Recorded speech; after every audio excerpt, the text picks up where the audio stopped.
Hello everyone, I hope आप सभी अच्छे होंगे। जैसे कि आप जानते हैं जनवरी सेक्शन के असाइनमेंट आ चुके हैं, तो आज जो मैं आपके लिए असाइनमेंट लेके आई हूँ BPCG 173 psychology for health and wellbeing.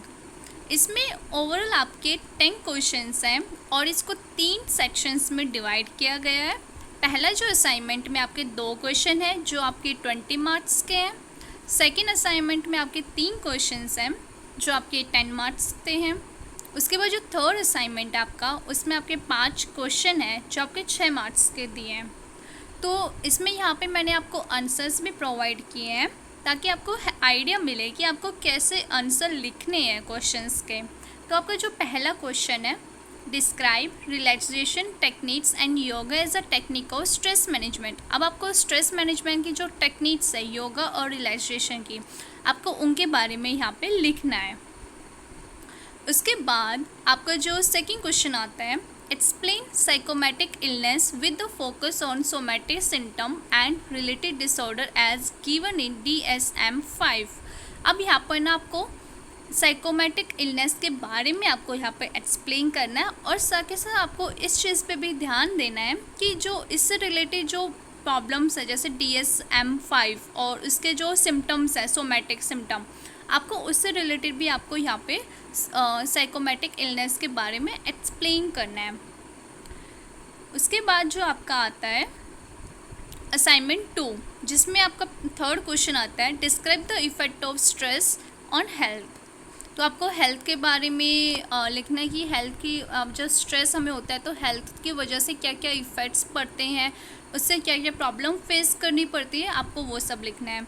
उसके बाद फोर्थ क्वेश्चन आता है, explain acute and chronic pain. अब आपको एक्यूट और क्रॉनिक पेन के बारे में एक्सप्लेन करना है कि आप इन दोनों के बारे में कितना जानते हो, क्या समझ में आता है। उसके बाद आता है फिफ्थ क्वेश्चन, एलिगेट कॉग्निटिव डिस्ट्रक्शन। अब कॉग्निटिव डिस्ट्रक्शन के बारे में आपको यहाँ पे लिखना है कि आपको जो ये एक वो है मॉडल जिसको एल्बर्ट इल्स ने डिस्क्राइब किया था, तो आप इसके बारे में यहाँ पे पूरा एक्सप्लेन करिए कि उन्होंने उस मॉडल में हमें क्या समझाया था। अब आता है हमारा असाइनमेंट 3, जिसमें हमारा 6th क्वेश्चन आता है, होलिस्टिक मॉडल ऑफ हेल्थ। अब ये एक मॉडल है होलिस्टिक। अब इसके बारे में ये हमारे हॉफमैन ने बताया था 1960 में। अब इसके बारे में आपको जितना समझ में आता है, आपको क्या लगता है कि इसमें इसके क्या बेनिफिट्स है, क्या डेफिनेशन है, आपको वो सब इसमें लिखना है। उसके बाद 7th क्वेश्चन आता है, मेजरमेंट ऑफ स्ट्रेस। अब स्ट्रेस के मेज़र के लिए आप कौन कौन से पॉइंट्स हो सकते हैं, कौन कौन से मेज़र्स हैं, जैसे हम जान सकते हैं कि हमें कितना स्ट्रेस है कितना नहीं है, आप वो सारी चीज़ें यहाँ पे लिखनी है। 8th क्वेश्चन आता है, प्रोएक्टिव एंड अवॉइडेंट कॉपिंग। अब प्रोएक्टिव एंड अवॉइडेंट कॉपिंग की स्ट्रेटजीज़ हैं जो आपको यहाँ पे बताना है कि उनके कौन कौन से स्टेजेस होती हैं और इनका मीनिंग क्या है, आपको वो सब एक्सप्लेन करना है। उसके बाद आता है एक्यूरेट इम्यूनी डिफेंसिव सिंड्रोम। अब आपको इम्यूनी डिफेंसिव सिंड्रोम के बारे में लिखना है कि उससे क्या क्या प्रॉब्लम है, वो है क्या, और उसके क्या क्या ऑब्जेक्टिव्स हैं। उसके बाद हमारा लास्ट क्वेश्चन आता है, गेनफुल एम्प्लॉयमेंट।